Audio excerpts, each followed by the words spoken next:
Hello, my name is Jennifer, and I'm a volunteer at the Dumb Friends League.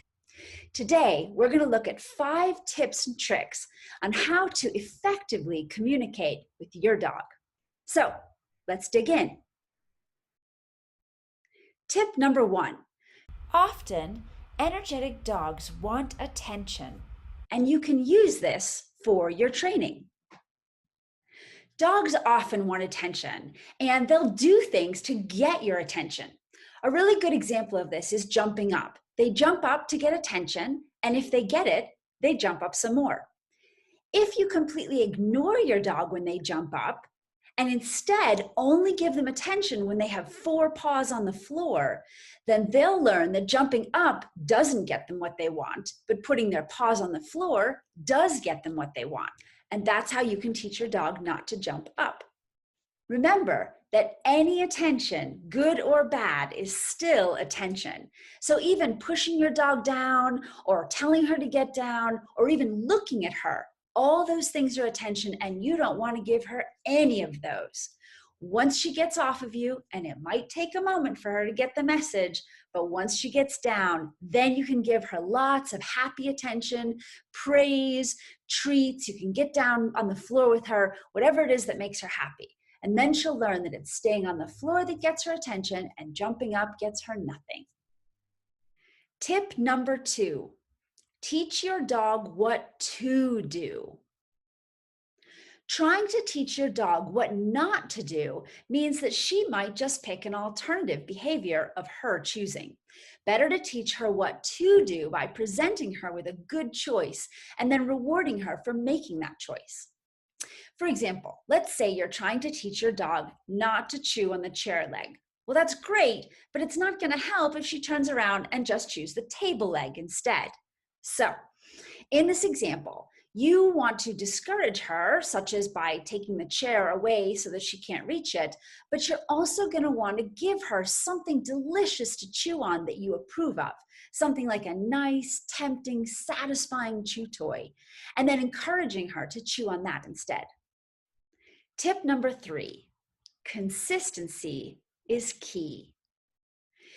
Imagine you're trying to learn from someone who speaks a language that you just don't understand.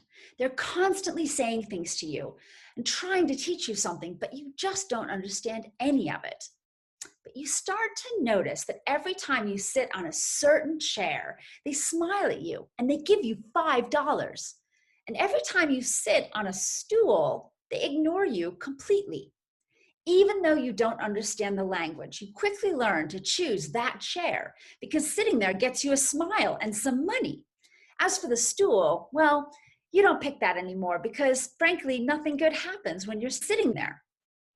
Now imagine the same scenario, but this time the person acts differently. Sometimes they reward you with a smile and money for sitting in the chair, but at other times they reward you for sitting in the stool. Sometimes they just ignore you completely, no matter where you sit. And a few times they yell at you and push you off of the chair. Well, this can be really confusing for you. And what's more is you might learn to not really trust the person because they're so unpredictable. And frankly, they can even be a little scary. Take that example even a little bit further and imagine that instead of just one person, there's a whole family of people, and everyone in the family seems to be wanting you to do something different. That can be really confusing. This gives you an idea of why consistency in training is so important. It allows your dog to learn quickly and helps you to build a good relationship with your dog. Jumping up is a really good example of this. If some people allow the dog to jump up and others don't, or sometimes they're allowed to and sometimes they aren't, it's really hard for the dog to pick up on what is considered acceptable behavior. This is why consistency is key. Tip number 4, avoid punishing your dog. It doesn't work the way you think.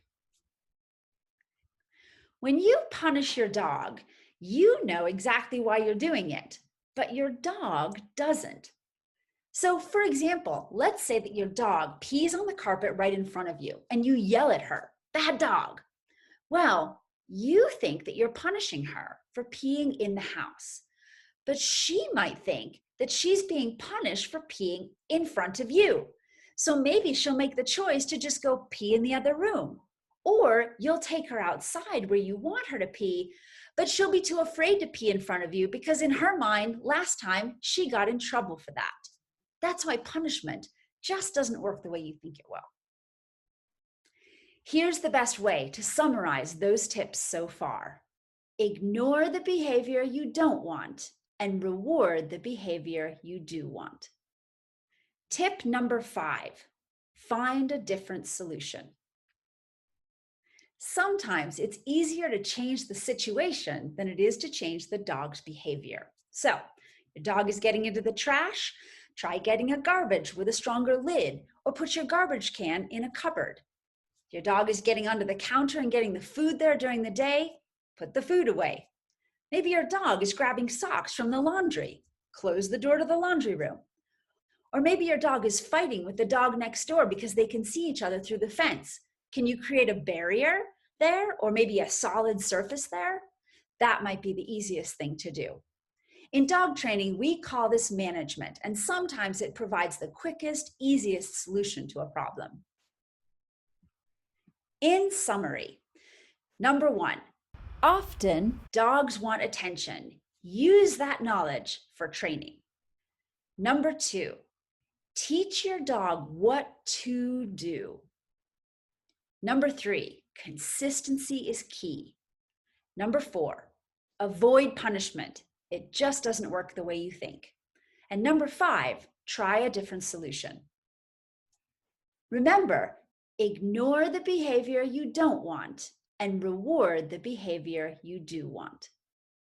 Learning to communicate effectively with your dog will help you to train behaviors you want much more quickly and will help you to build a strong relationship with your dog too. So, have fun with your furry friend, and thanks so much for watching. If you have other questions about your dog's behavior, check out our behavior helpline at www.ddfl.org/behavior-help, or do an internet search for Dumb Friends League Behavior Helpline.